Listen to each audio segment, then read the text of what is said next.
most in particularly the devil in the dump SKU. Dump SKUs are pretty excellent. I'm sure most people watching here are pretty familiar with them.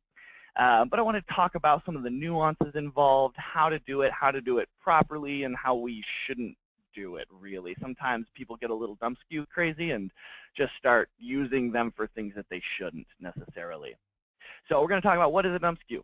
Why and when should a store use it? When is it appropriate to use these dump SKUs? The devil in it. I want to talk about some of the nuances behind what we can do to mess up back-end reporting and analytics, things like that.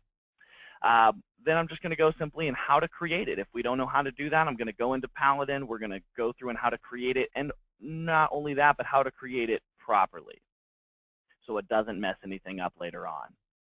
Okay. So dump SKU, what is this? This is a catch-all inventory item, and it's usually used for one of two purposes. One, it's usually a roll of SKU for like bulk commodity items like fasteners, nuts, bolts. Many stores do not see the value in selling each and every nut, bolt, and screw as an independent item. That's kind of a bear of a task. I don't know if you've ever decided to go count the bolt bin, but there's probably 2,000 of them in there, and nobody really wants to count that. And I personally don't think that it's a really good use of your time. So rather than taking on the nightmare of counting all of those items and maintaining healthy inventory information on thousands of these tiny screws and washers, they just sell the fasteners via dump SKU. A generic nuts and bolts item that they bring up by typing nuts, bolts, whatever, fasteners, F, enter, and then they input the quantity, the price, and just call it a day. I have heard of a few stores going in a little bit deeper with that, and as opposed to just having a generic, miscellaneous fastener SKU, they'll actually have one for each different type of metal. So we have like a steel fastener, a brass fastener, a zinc fastener, etc. And I think they did that as the difference in price was fairly large from material type to material type. But many just use a miscellaneous fastener, set the correct price and quantity, and be done with it. And that's perfectly all right. Now, this is especially relevant to stores who allow their Hillman or Midwest sales reps to put the orders for them in. A lot of people just don't want to do that nightmare, so they have their Hillman Midwest rep come in and just make the order for them. Now, obviously, we can't send Midwest a purchase order for a box of 10 miscellaneous fasteners. They won't know what to do with that information. So if you aren't putting the orders for your fasteners in, aka you don't need all of those items tracked in inventory on an item-by-item basis, then you can go ahead and use dump SKUs as a very easy way of selling those items. Now, the second reason would be just for new items that have not been added to the inventory system. If you have a new item and it was added and it doesn't scan at the point of sale, you can either rapidly enter it into the inventory, hold on, Mr. Customer, hop over to Module 2, add the item, put all the details and stuff in there. But that's not the greatest customer service. We like to have a fast checkout process. So my preference is certainly, and maybe it's our cousin, or we're having a long conversation with them and we have the time, you can certainly read the situation. But you might not have the time to hop over and interrupt the customer and put that inventory information in. So many times, I just like to bring up miscellaneous hardware item, boom, enter, put your quantity in there, put the correct price, and then get that taken care of. Now, and then later you can go back and put that item in, so next time you don't have to use your dump SKU for that. It'll scan and all the items are in there. But we want to take the time to put the item in there correctly, and usually when a customer is breathing down our neck, that's not the best time to do that, both for yourself and for the customer's time as well. Now, when you do that and you use a dump SKU, my preference certainly is to attach a note to it. Via F2, you have a little F2 add note button in the invoice, and you can add a note that says whatever you want it to say. And usually I will have it say what the item actually is. If we're selling a belt sander, right? Belt sander in there, and maybe the part number as well. And I find that if you've gotten busy and sold like 100 items, we'll just use the dump SKU, and you're like, oh, I'll remember to add the item later. Well, 100 sales later, we might not be singing that tune so much. We may not even remember that we wanted to add that item. And if we do, we may not remember what item it was, what price it was, the part number, where it's at, all those things. So really nice to put a little note in there, set your future self up for success, do yourself a favor and put a little note, just kind of recording the details of what the item is.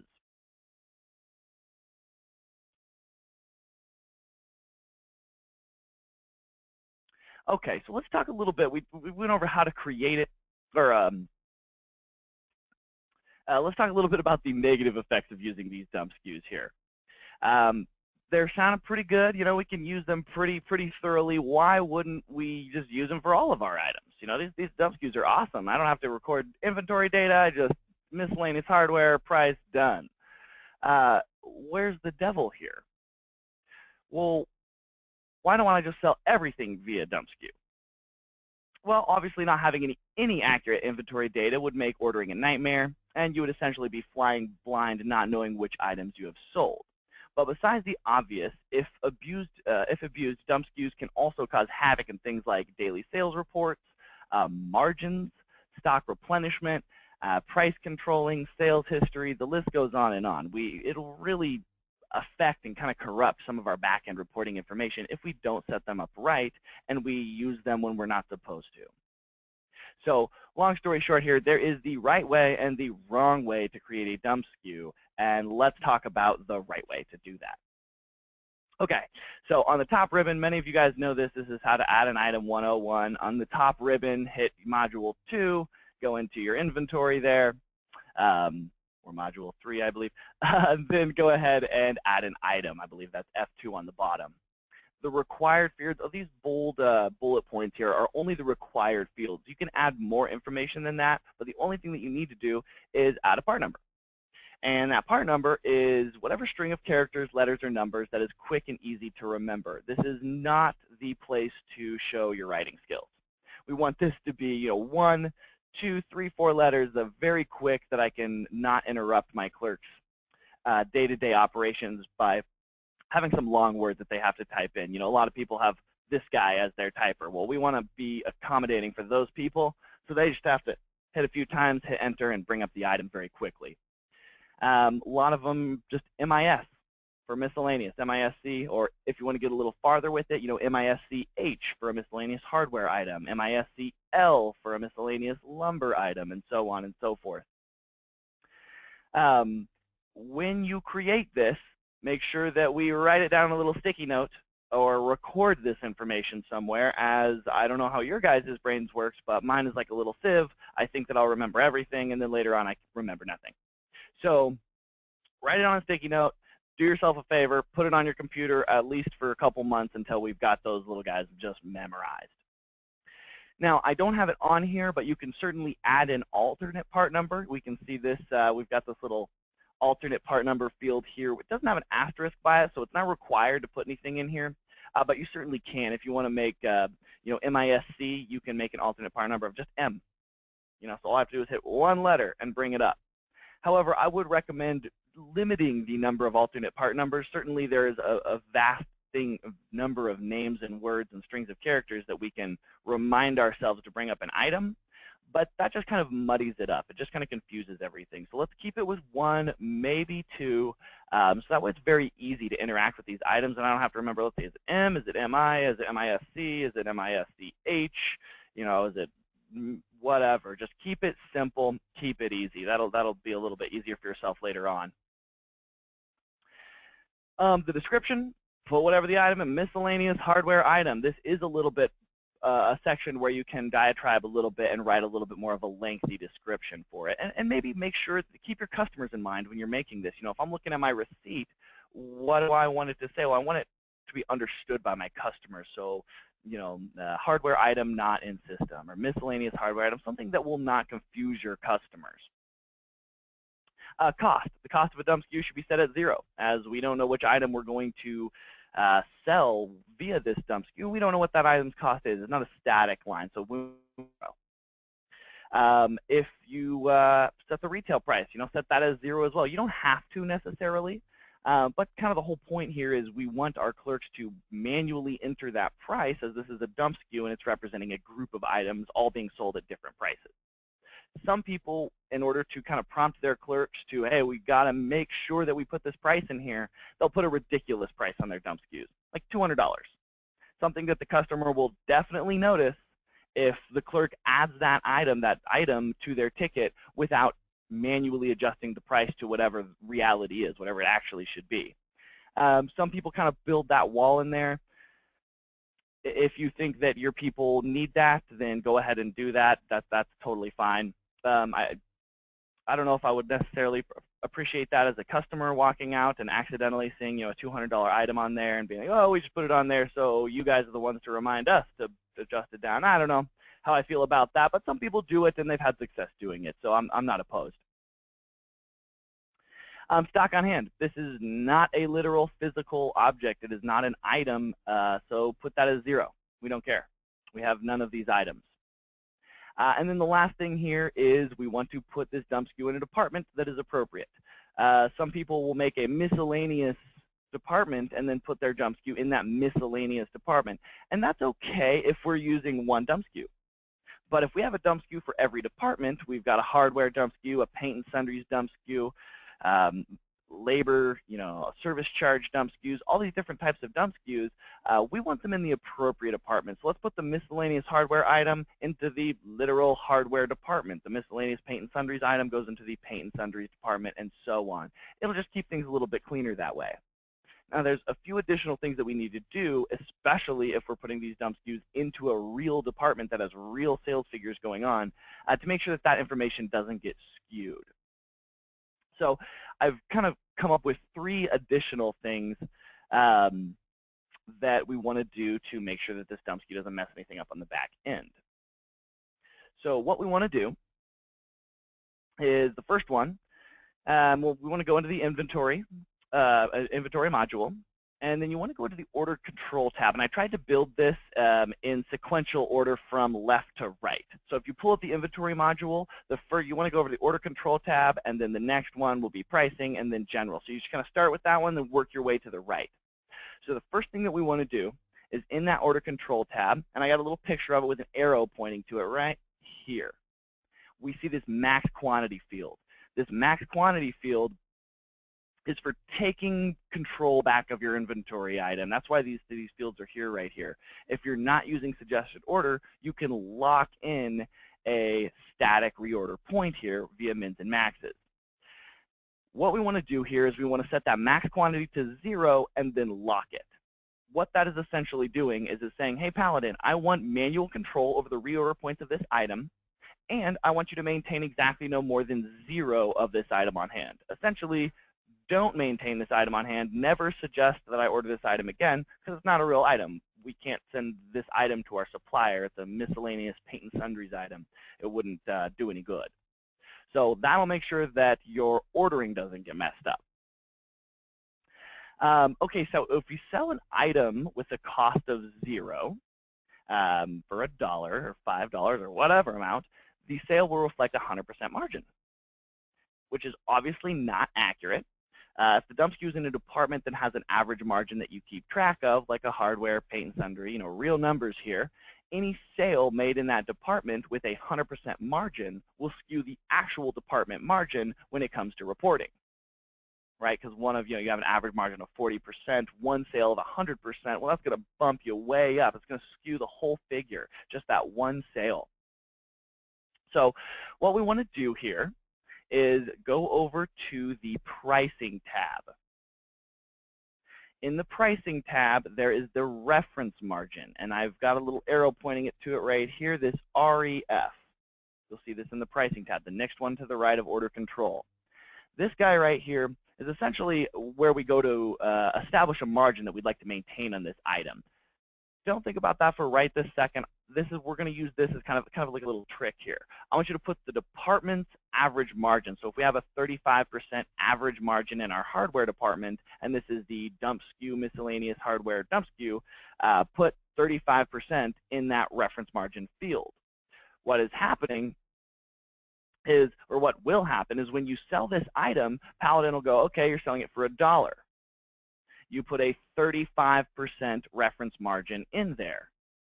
So what that means is when you sell the item, Paladin will reverse calculate the cost using the margin that you put in on that item. It's not real, obviously, but we don't care. It's not going to mess up all the reporting on the back end is the most important part here. It's going to keep that department average truly where it realistically should be.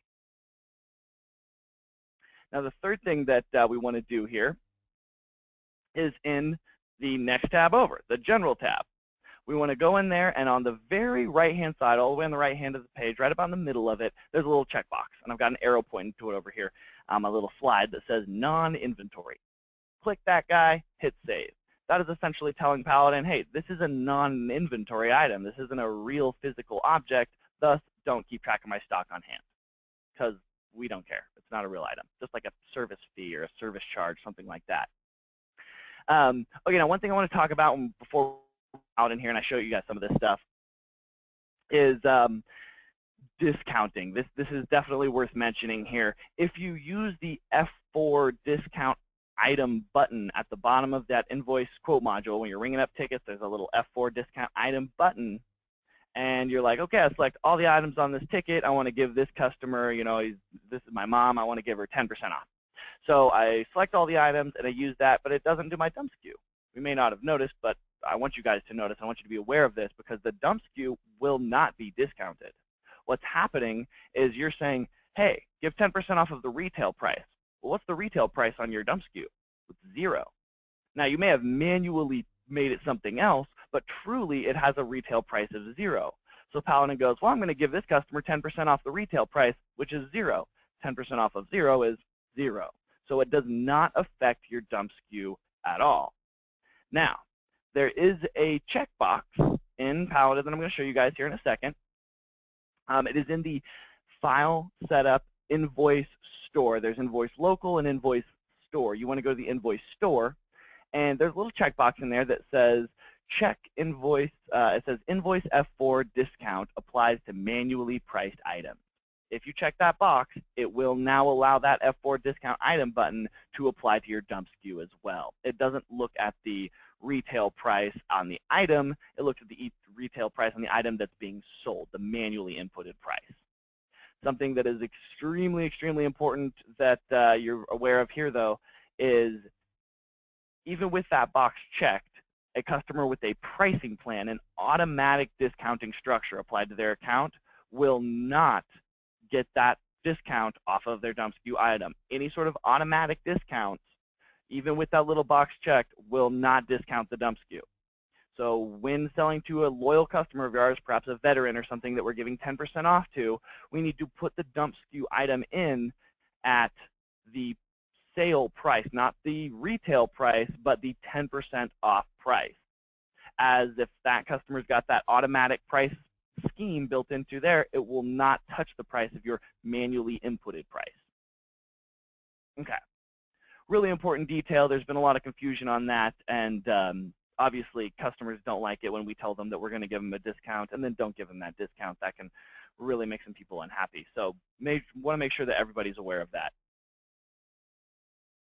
Okay, let's hop over to Paladin and let's check it out here. Let's do some of these things.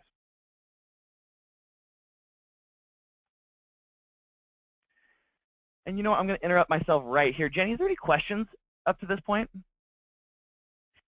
There is, but I don't know if you want to wait until late at the end or if you want to do it now. Sure. Tell me about it now, and if it's long and arduous, then we'll get to it at the end. And if it's something I can take care of and show right here, then we'll just do that. What is it? Okay, cool. So Linda Smith says it's in regards to reference margin. Yeah. She says, so do we set the reference margin to 35% or do we leave it at 0 and write in the margin and the market margin? We can unmute her if we need clarification. No, I understand the question. What you want to do is you want to find whatever department average margin that is. If it's 35%, put that in the reference margin. Don't put Linda, it in the market margin or... Okay. Linda, does that answer your question? You can... yep, she says, got it, thanks. So we should be able to continue. Yeah, don't touch the market margin. We prefer kind of to use off average market margin. We've built the market margin, so it's there. It's good information to look at. But for a bunch of reasons, we don't want to use that super heavily, and certainly not here. We definitely want to use that REF reference margin. Just put whatever that department's average margin is in that field. Okay, so let's make an item here and sell it and talk about some of the nuances. Just make sure everybody's on the same page. Okay, inventory module number 3 here. let's make an item. I'm going to call this item MICH for miscellaneous hardware item. And I'm going to call this MH as my alternate part number. So this guy, boom, boom, can do it very quickly here. Okay, see how tricky I am? I'm just, even my description, I'm not even typing on miscellaneous. So you're going to walk away thinking to yourself, does he know how to spell miscellaneous? Does he not? I'm not sure. Okay, now cost should be 0, sale price 0, stock on hand 0, not a real item. Let's go ahead and put this in the hardware department, number 25. Perfect. Let's see. I almost forgot my own rule and forgot to write down what my alternate part number or my primary part number is for this item, and guaranteed in 2 minutes when I'm trying to use it, I'll forget and be like, oh, what is the item? Well, wrote it down. Okay, so we've added the item. It's now an inventory item in our system. 3 things that we need to do, and in order of left to right. First one, order control tab right up here. This max quantity of 999, Paladin, nope, I want manual control over this item. Lock it in. I want you to maintain no more than 0. Don't ever recommend that I buy this item. Second thing, next one over here, tab, the pricing. Reference margin right here, 35%. Reverse calculate my cost in this item. Don't skew my margin. Last tab of general. Over here on the right-hand side, non-inventory. We want to check this little bad boy, save it. Make sure we always save everything, because if you hop somewhere else and do something, it will not save the whatever you did on that item. So when in doubt, always hit save. It never hurt anything, and it'll always benefit you. Okay, so I just taught Paladin, hey, I don't care about the stock on hand. Don't keep track of it. It's not a real item. Just like a labor fee or a service charge. Those things are also dump SKUs. We would just name them labor fee or service charge or whatever we want to. Okay, so the item is here. The item is created. Now, the checkbox to make sure that we can have our F4 discount item button discount these items, let's go find that here. So that's in File, Setup.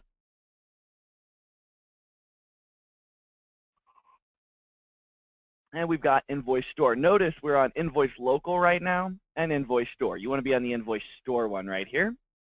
And then right here is our little checkbox. Invoice F4 discount.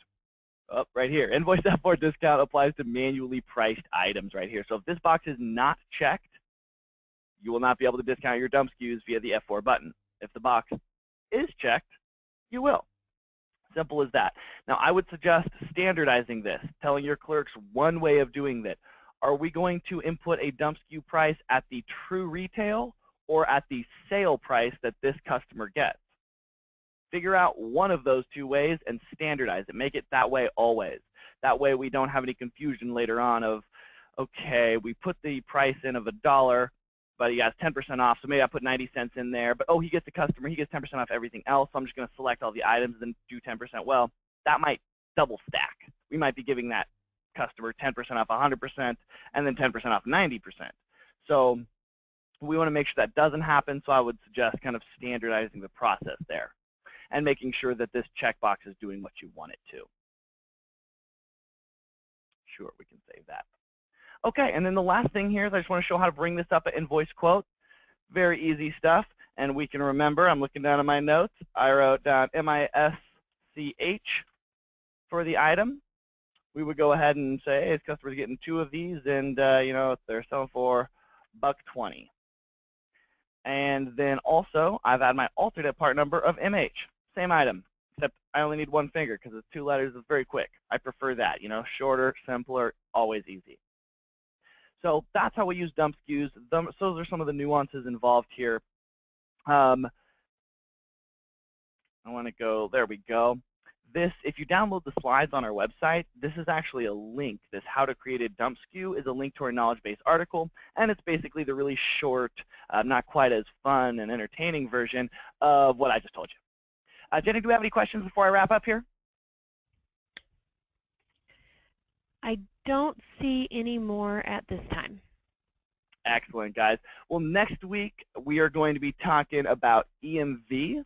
There's a lot of confusion right there. It stands for EuroPay MasterCard Visa, for those who don't know what I'm talking about or haven't been called by 14 credit card processors a day trying to scare them into purchasing new devices to get up and running with EMV.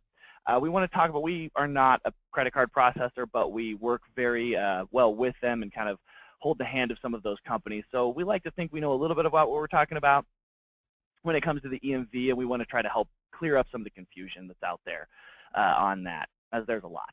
So please join us next week, same time, same bat channel. All right, guys, thanks so much. Bye.